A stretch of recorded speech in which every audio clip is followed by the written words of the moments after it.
All right. Look at the lights.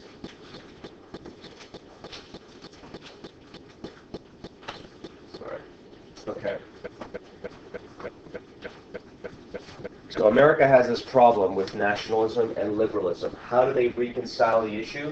How do they say, what does liberalism mean? Are we giving people equal rights, or are we interpreting liberalism as protecting property, the government doesn't interfere? The Americans decided that government, in order to protect equality, government had to ignore its protection of property and basically treat property, in the case of the slaves, as people and freedom. The Emancipation Proclamation was, for all intents and purposes, in the legal sense of the word, an assault on Southern property rights, in the legal sense of the term. But morally, it was the fulfillment of liberalism's promise of equality, right? The Emancipation Proclamation had to be done as a presidential executive order because as commander-in-chief during a time of war, you can do virtually anything, and you don't need congressional approval. Now, later on, Congress can, pass a law saying you can never do that, or somebody could sue you, and the Supreme Court could uphold the suit, and then you as president have to reverse what you did. But in a nutshell, the Americans solved this issue of what does liberalism mean by using the power of the commander-in-chief in the Emancipation Proclamation, and then Congress passed a law, the 13th Amendment. Okay. And the consequence was, basically, when America rose to great power status, civil rights in the South for blacks, and eventually Latinos and Asians and other peoples, all immigrants, were basically ignored until the Civil Rights era. But what about other countries? All this talk about liberalism, equality, representative government, that people have a right to their government. This talk is filtering from France into Central Europe, into Eastern Europe, into Russia, where there are only absolute governments. There is no representative, there is no voting, there is no free press, there's no guaranteed Bill of Rights. People live in absolute monarchies. But all this talk about independence and freedom is spreading. Plus, in the case of Italy and Germany, you've got these people that demand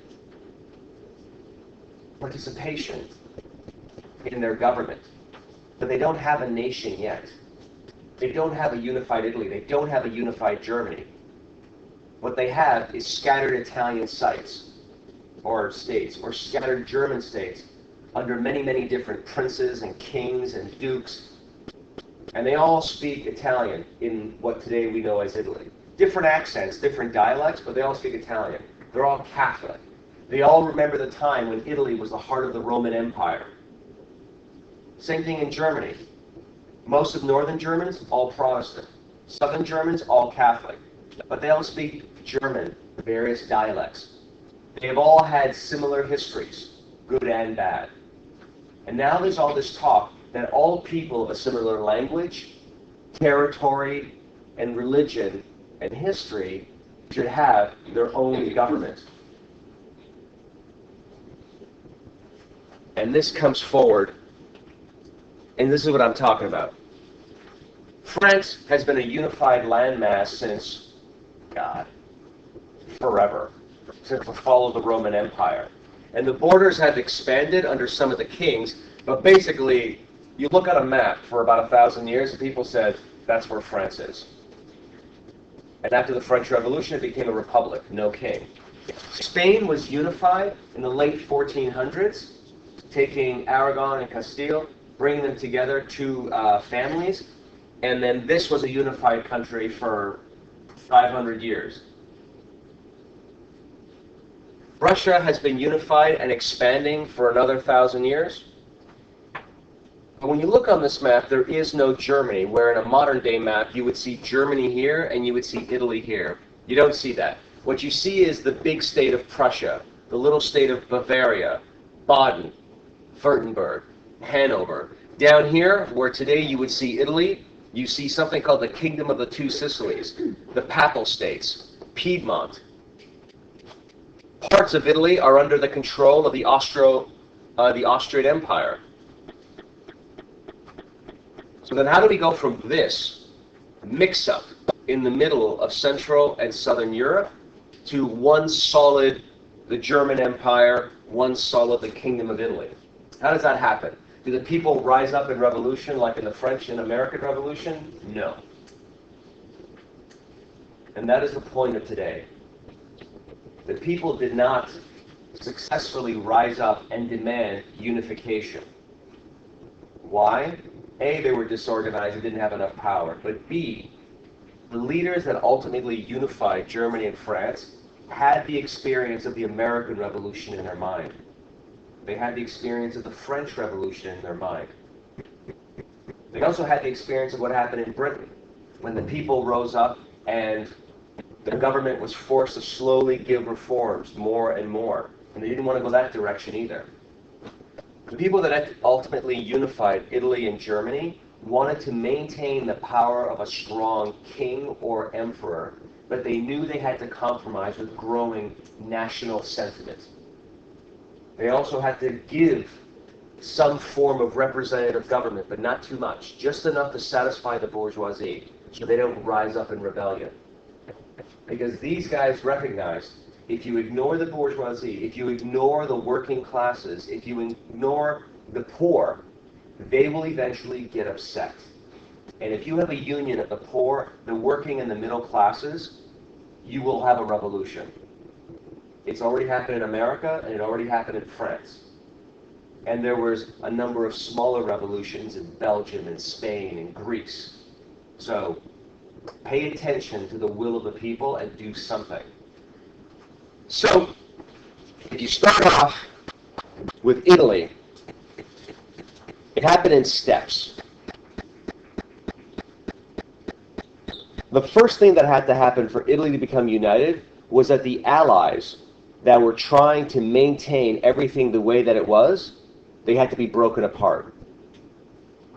After Napoleon was defeated, the major countries of Europe got together and said, we have to make sure that this never happens again. We have to all agree that nobody ever has the opportunity to rise up and conquer Europe because they face divided enemies.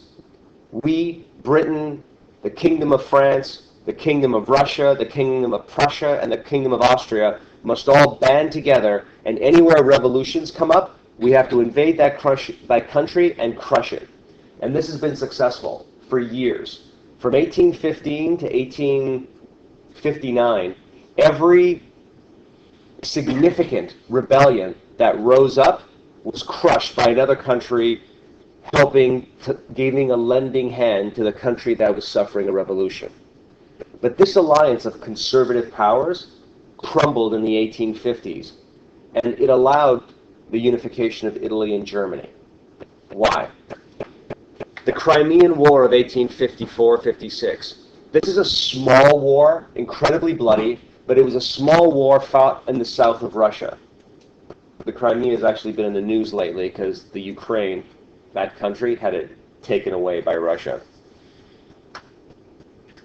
In the Crimean War, you had a war between the Russian Empire and the Ottoman Empire. And I'll show you the map in a moment. Now, the Russians and the Ottomans have been fighting for territory for years, hundreds of years. This is just one more in a long series of wars between these two countries. Now, the British and the French fought against Russia in this war. Why? Is it because they hated the Russians and they loved the Ottoman Empire? No. For the British and the French, all they saw is the bigger the Russians get, the more powerful they get, and that's trouble. No country should be that strong. Now, during this war, as Russia was fighting against the Ottoman Empire, Britain, and France, the Russians looked to its allies, its conservative allies, Austria and Prussia, and said, we need your help. We are fighting against the Ottomans, the British, and the French. But the Austrians and the Prussians said, we are all united in our conservative monarchies. We all have the same political viewpoints. But we also don't want to see an expansion of Russian power. So we're not going to fight against you.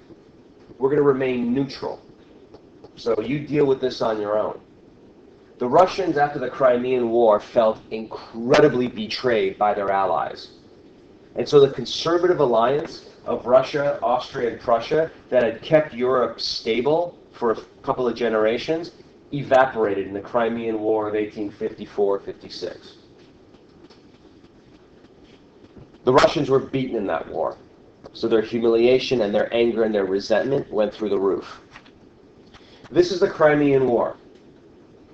The Ottoman Empire, southeastern Europe, Russia, it was all fought in this little territory, the Crimean Peninsula. This is the part that when the country of the Ukraine was recreated, it was given to the Ukrainians, and recently the Russians have taken this back.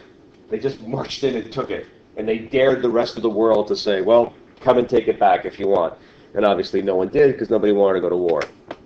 So, which takes me to, in a very weak segue, the Italian territories. This is what Italy looks like in 1859. The Kingdom of the Two Sicilies, these individual states up here, Piedmont, the actual territory and kingdom of Piedmont, Sardinia, it goes by a dual name. This is a territory that ultimately unifies all this. The king of Piedmont, Sardinia becomes the king of Italy by 1861, unifying all of these separate territories. Let me explain.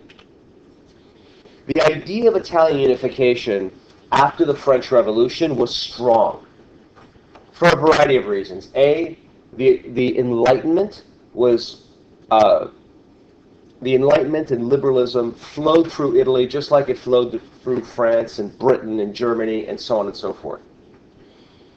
But also, and you may have seen this when you were reading your textbook, when Napoleon conquered Europe, in some places, he simply redrew the map. When he conquered northern Italy, he just redrew the map and said, you are no longer separate states. You are the kingdom of northern Italy. That's a big deal. That was the first time all these little territories were united in hundreds of years. And so that feeling of, well, if Napoleon can unite northern Italy, maybe we can unite all Italians. Now, after the war, that kingdom of northern Italy was broken up again to the pre-war borders, but that memory of unification didn't go away. And a person like this, Giuseppe Mazzini, who was a child of the French Revolution, he believed that if you educate the people and the people rise up, anything is possible. In France, it led to revolution and a republic and the glories of Napoleon and when France was powerful and conquered all of Europe. And he believed if you educate the Italians all over Italy, you tell them about unification, they need to be united, they need to have their own government that they elect. If you can get the people to rise up, then you will finally make Italy united, and you will make it united as a republic. Not a kingdom, a republic. He wanted to recreate the glorious revolutionary France of 1793, 1794, 95, etc., when it was a republic, when the people were all working together for the glory of the French nation. The problem was Mazzini was a miserable strategist.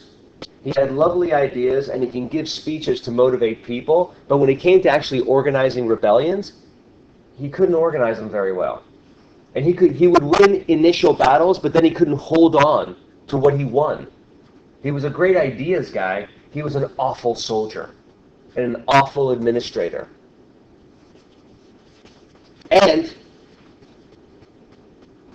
the moderates, the people that wanted a unified Italy, but they were petrified of triggering a revolutionary sentiment in the people, they didn't want to work with him. They both wanted a unified Italy, but the moderates said, we're not going to go the route of rousing the people to revolution, and this is why. If you use the people to unify Italy, they're going to demand complete equality. Now you might say, well, what's wrong with complete equality? Well, in Italy, there's a high rate of illiteracy at this time. Very few people can read. Very little education. Most of the poor, their only experience with the outside world is through their churches, which are very conservative. So these moderate nationalists They say, if we unify the country using the people, and then we give them all the vote, God only knows what they're going to vote for. They're not ready. It's a very typical point of view at this time. This is Giuseppe Mazzini. This is the guy that ultimately unified Italy, the prime minister of Piedmont, Sardinia. I'll get to him in a moment, named Camillo Cavour. And this, in the red shirt, is Giuseppe Garibaldi, the soldier that brought southern Italy into unified Italy. These three guys are considered, if Italy had a Mount Rushmore, these would be the three guys that would be on that mountain. The foundation of a unified Italy. Mazzini, the ideas guy, Cavour, the administrator, Garibaldi, the soldier. So who is Cavour? Cavour was a prime minister of a small territory, the Kingdom of Piedmont, Sardinia. And it was a good place from which to unify all of Italy. It was the only major Italian state that had a real army. It was a major Italian state that was independent. It wasn't ruled by anybody else. It had a constitution, which meant they had voting for the few. They had representative government for the few. But for a lot of people throughout Italy, this seemed like a good way to start. It's a kingdom, but it's a constitutional monarchy like England. It also respects more civil rights than the rest of the Italian states. It's very modern. It's building railroads, schools, universities, etc. This is a good example of the type of unified Italy we want. A constitutional monarchy, respect for civil rights, and not too much rousing up the people into a revolutionary fervor. Plus, Cavour's got an army that he could use to unify Italy. What Cavour ultimately did was he didn't want to work with Mazzini, because he thought this guy would just cause more trouble than he was worth, and he couldn't be controlled. But Cavour had a government, he had an army, and he had money, and most importantly, he had political skill to ally with bigger countries to get what he wanted, which was an Italy unified under the leadership of his king, the king of Piedmont, Sardinia. What's his strategy? You need friends. We need friends because the biggest obstacle to the unification of Italy is Austria on the northern border. So, if Italy is going to be united, Austria has to be defeated at some point. But Piedmont is too small to fight Austria on its own. It needs allies, like the British and like the French. Both are constitutional monarchies or constitutional republics at this point. So they respect what Cavour wants to do. So in the Crimean War, Cavour sends his little army, the Piedmont army, he sends it into Russia to fight on the side of Britain and France. They made virtually no difference in that war. But if you fight in the war, then you're allowed to go to the peace conference and sit at the peace table. And what did Cavour do at the peace conference? He didn't care about the Crimean War and Russia. He went there to have private conversations with the leaders of Britain and France and tell them, listen, I'm going to unify Italy. Are you going to help me or not? And what can I do to get your help?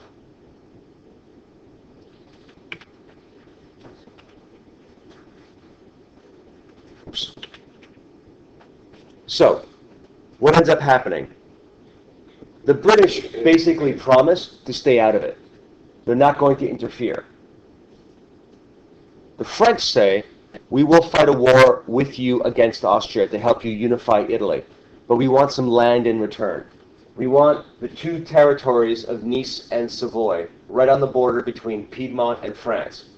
Cavour has no problem doing this, slicing off a part of his own home country, because in return, he's getting way more land. In 1859, the French and the Piedmontese go to war against Austria. They win. It's a quick war. In return, Northern Italy is given to Piedmont, and it expands its territory.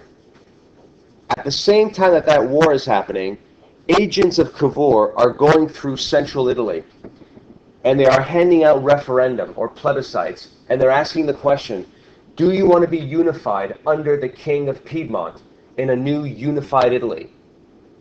And at this time, there's a lot of patriotic fervor, so everybody votes yes. Once Cavour gets the results of those plebiscites, his army goes from northern Italy into central Italy and unifies that to the north. So by 1859, early 1860, Cavour has expanded his little territory of Piedmont. He's taken this land from Austria in war, and then he's taken all this land in the center of Italy, because the people there voted, yes, we want to be unified under the king of Piedmont as part of a unified Italy. And he just marched his troops peacefully into the central part of Italy. But Cavour wanted to stop here. He didn't want all this southern part of Italy. It was much poorer, backward, lots and lots of poverty, underdevelopment. The north is where all the Enlightenment happened, and a higher rate of literacy, and the beginnings of industry, and railroad construction, and the Industrial Revolution. Little of that existed in the south. Cavour did not want the expense and the bother of southern Italy. Until this guy shows up, Giuseppe Garibaldi, the soldier. This guy said, we are uniting all Italians, regardless of their condition. So secretly, he outfits a group of people, which he calls the 1,000, because he got about 1,000 volunteers, all of whom put on a red shirt. That was their uniform. They were volunteer soldiers. They would bring their own guns. They would put on whatever red shirt they found in the closet, and they became Garibaldi's red shirts, his volunteers. They sailed from the north of Italy. They landed in Sicily. Let me just show you that. They sailed from the north. They landed in Sicily. And between May and September of 1860, Garibaldi's small volunteer amateur army takes on and defeats the professional army of the Kingdom of Two Sicilies, the southern kingdom that controlled all of southern Italy. And this volunteer army, as it continues winning battles, the people support it more and more. And they turn against the king of the Two Sicilies, the kingdom of southern Italy. And then he invades the actual Italian mainland, and he wins victory after victory. Oops. But here's the problem. As Garibaldi is making his way north, Cavour and his troops, who are here, are paranoid. They're concerned that once Garibaldi keeps pushing north, he's going to gobble more and more territory, and there's going to be a standoff, a civil war, between the northern Italian kingdom and Garibaldi's southern Italian territory he has now conquered for himself. Because remember, Cavour is not a Democrat. He's a moderate liberal. Garibaldi, on the other hand, is a Democrat. He wants a republic, a government of the people without a king, just like Mazzini. So what ends up happening? Basically a miracle. Garibaldi advances his troops right up to Naples. He faces the northern Italian troops, and he hands over all of his territory to the King of Italy. He doesn't even believe in kings. He doesn't want a kingdom. He wants a republic. But he wants unified Italy more than anything else. So having conquered southern Italy, he hands it over as a gift to the King of Italy, which at this point is just this northern section. And he says, Your Majesty, here it is. I offer you the south of Italy to unify all of Italy under your crown. And that's what happens in 1861. The King of Piedmont now becomes the king of all Italy. It is all united. Piedmont, Sardinia, Sicily, the south, the Marches, Tuscany, Lombardy, all of it.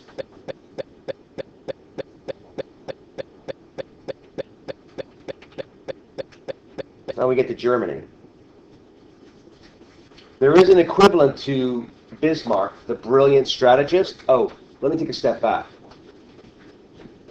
Because Italy was mostly united by a moderate liberal using the army and not rousing up the people, under the new Kingdom of Italy, there were no promises that had to be fulfilled to the people. It was a very conservative constitutional monarchy that ran Italy from 1861 onward. And that was because it was unification without democracy. Same thing in Germany. One guy in charge of one part of the German states who had possession of a strong army and his own brilliant political skills unified all these masses of territories into the German Empire. This guy's name is Bismarck, and I'll get to him in a moment. But for now, what do you need to know from this map? Prussia, this blue state here, is the biggest, most military powerful state in the central part of Europe. It's a small state, but most of its population has got military training. So the small state, when it goes to war, it can recruit a much larger number of professional trained soldiers than many other countries. Okay? The Prussians are the largest state in what's known as the German Confederation, a very loose unity of German-speaking peoples. In order for Prussia to unify all of this under its leadership, it has the same enemy as Italy, Austria. The Austrians did not want a unified Germany any more than they wanted a unified Italy. Because if Italy and Germany are unified, they, Austria, lose power. Bismarck wants to unify Germany under Prussian leadership, but he doesn't want to rouse up the people because he doesn't want to make promises of democratic reform. Because Bismarck is very conservative and he serves a very conservative king, the King of Prussia. So he does what Cavour does. He unifies from the top down using military might, so you don't have to offer anything to the people. Because Bismarck made the same calculation as Cavour. The people will be more satisfied with unification than with civil rights and voting. Now you might think, well, that's a little cynical. Why would somebody be satisfied with national glory and ignore things like civil rights and voting? I don't know. Do you think that's cynical? Do people do that today?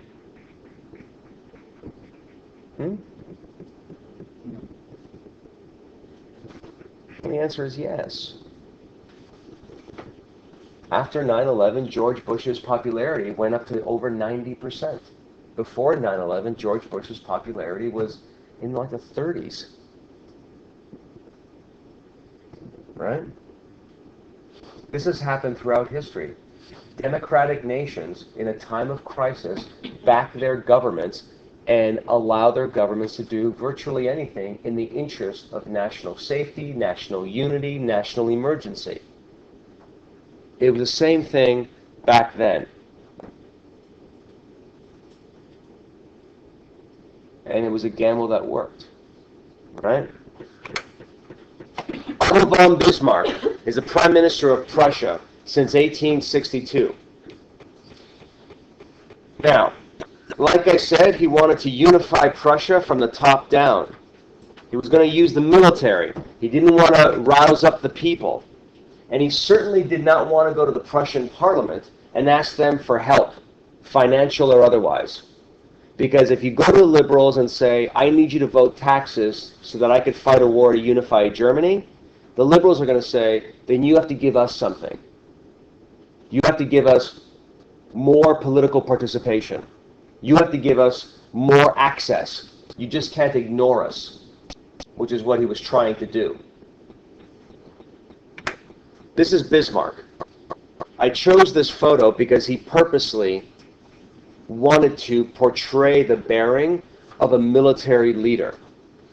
Now, he probably did some basic training, But as far as I know, Bismarck did not have extensive experience in any kind of on-the-ground fighting. But he dressed in a military uniform because this was a very militarized government. They respected military virtues, and military men had virtually independent access to the emperor, the king of Prussia. They were not subjected to any kind of civilian oversight. So Bismarck dressed this way in order to meet the needs of his people and his military. Now, his strategy is to unite Germany under Prussian leadership, his own state, and to kick the Austrians out. But how do you do that? How do you unify Germany under his leadership and exclude the Austrians? Well, the first thing you got to do is you have to convince all the German-speaking peoples that Prussia is their ticket to unification. How do you do that? You got to pick a fight. You have to pick a fight that makes it look like Prussia is defending German national interests. So where's the fight? Denmark, a neighboring country. Denmark in 1864 imposes control over territory called Schleswig-Holstein, which is on the border between Prussia and Denmark. Now, there are German-speaking people in these territories, and Bismarck does not care about Schleswig-Holstein. He doesn't care. He doesn't care if the Danes want it or some other country wants it. They're small territories, they're insignificant. But there's German-speaking people there, and there's lots and lots of talk about all Germans must be united under one country. So he picks a fight. He demands that these territories be liberated. And he gets the support of the German-speaking peoples, both in and out of Prussia. But here's the real tricky part. He goes to Austria, and he says to Austria, we must work together to defend German peoples under foreign control. And the Austrians say, yes, we must. So together, Austria and Prussia fight a war against Denmark, a very small country, and of course they win. I need a map to show you what I'm talking about. All right. Prussia, Austria, and the Austrian Empire is all this. All right? And here's Schleswig-Holstein, and there's Denmark up there. Prussia and Austria beat Denmark handily. At the end, they jointly agree to administer Schleswig-Holstein. This country are going to jointly administer these two territories. Now, what problem do you see for Austria in trying to administer these two territories? What problem do you see just based on this map?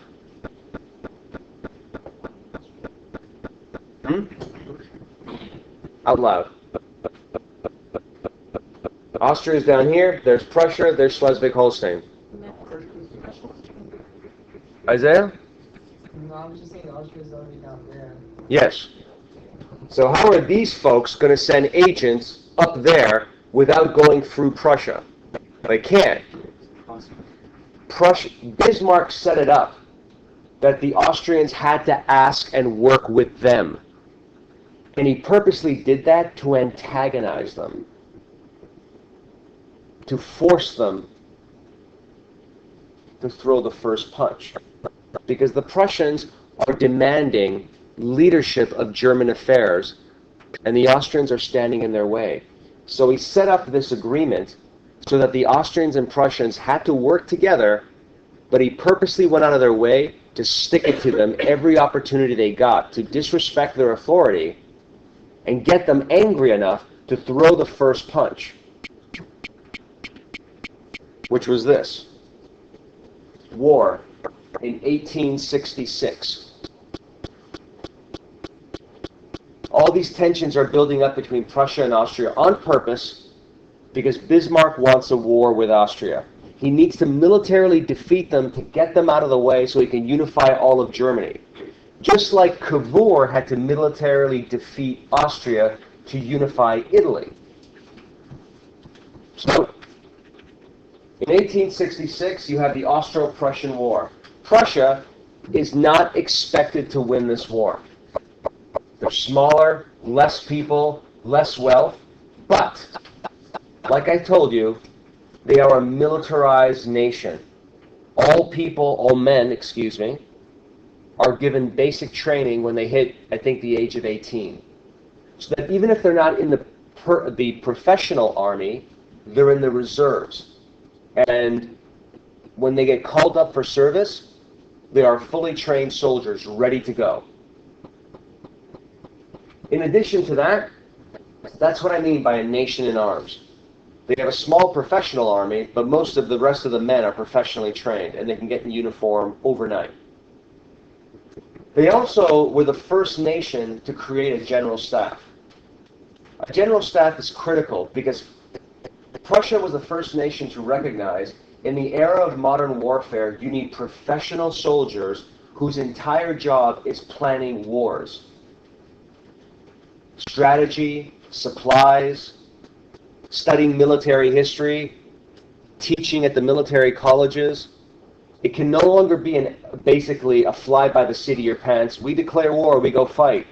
No, we need to coordinate railroad timetables. We need to make sure the factories are building enough guns, providing enough canned food, uniforms, because we're moving thousands of troops in just a few days. Right? No one else had this. After the Austro-Prussian War, everyone said, we need a general staff. Because look what the Prussians did with theirs. The Prussians also built many, many railroads as they industrialized their nation. Which means they had railroads that can get their troops to the battlefield faster than anybody else could. And most importantly, they adopted the breech-loading rifle, which allowed them to fire more quickly and more efficiently than their enemies. In a nutshell, the Austrians were beaten in 6 weeks because their enemies could get more troops with more firepower more quickly onto the battleground. They were simply a better army. Thereafter, Bismarck, now that he's defeated Austria, gobbles up all of the allies of Austria, and he creates the North German Confederation. And this is where he gets smart. He says, many of the people in North Germany are happy to be unified in the North German Confederation, but many of them are liberals, and they want something. They want political reform. What can I give them? I'm going to give them universal male suffrage. In the North German Confederation, all men will be allowed to vote, regardless of property or education. This is a revolutionary reform that nobody expected from one of the most conservative politicians. So now all of a sudden, Bismarck, like Napoleon, has acquired popular support because of his military victories, but also because of his political reforms. Whatever politician resisted Bismarck before now recognized whatever he asked for, just give it to him, because he's got the support of the people. The next step was unifying the south of Germany under Prussian leadership. Now, these folks do not trust Prussia in the south of Germany. They're mostly Catholic. Prussia is Protestant. They don't trust Prussia. But they have a bigger fear. They are a small group of states, and they are afraid of France, who, at this time, is inching to gobble up new territory. So Bismarck did what he did with Austria. He picked a fight. He picked a fight with France that made him look good, unified all Germans with him. He beat France, unified Germany. What did he do?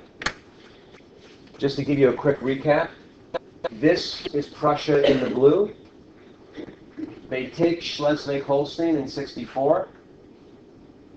All of these green territories here, here, here, here, these territories were allied with Austria against Prussia.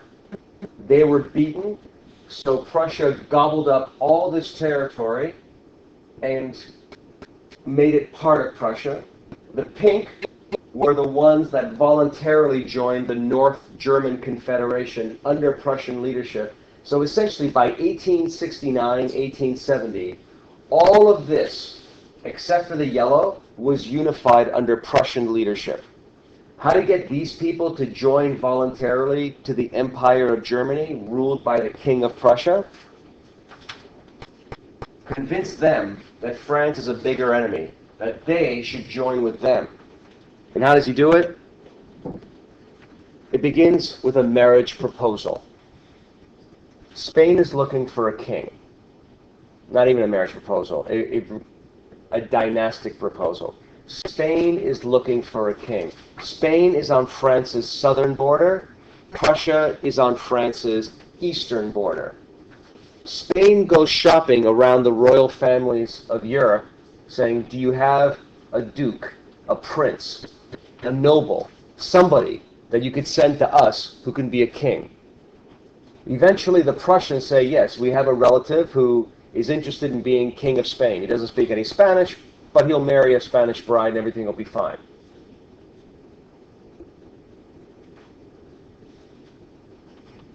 Well, the problem is the French do not want a Prussian king on their southern border and a growing Prussia on their eastern border. They feel surrounded. So the French government makes a huge public stink, and they say, we will not allow this to happen. Bismarck releases a document publicly, the Ems Dispatch, which makes it look like the French protest is an insult to German national honor. He essentially takes the dispatch and he changes the wording and releases it to the press to make the French look bad and to unify all Germans behind his leadership in defense of German national honor. The French go to war with Prussia and its North German allies. The South Germans join in the war on the Prussian side because now they see the French are actually a threat. And together, all of Germany defeats France in the War of 1870-71.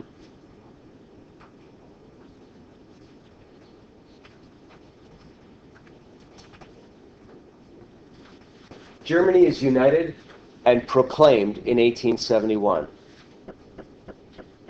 The King of Prussia is now proclaimed the Emperor of all Germany. So just like the King of Piedmont became the King of all of Italy, the King of Prussia now became the King of all of Germany. Both of which were done through the use of the military, neither which were done asking the people to join the fight, which means both Italy and Germany were unified from the top down, making the nation, satisfying national desires. But what about representative government? What about liberal reforms? What happened? The people were distracted. They wanted unity first. Political reforms could come later. But they did get something. They got representative government, limited representative government. Not democracy where Germany got all men could vote, but Italy had very limited democracy. But both countries had very powerful conservative kings that limited the development of democracy in their countries. Which takes me to this. Oops, sorry. This is what the map looks like after 1871. Where there was once a scattering of Italian states, there is now the Kingdom of Italy. Where there was a scattering of German states, there is the Empire of Germany. I will review this consequences next class. Thank you for your patience. My apologies again for my tardiness. And I'll stick around if there's any questions about this or anything else. Thank you and have a good weekend.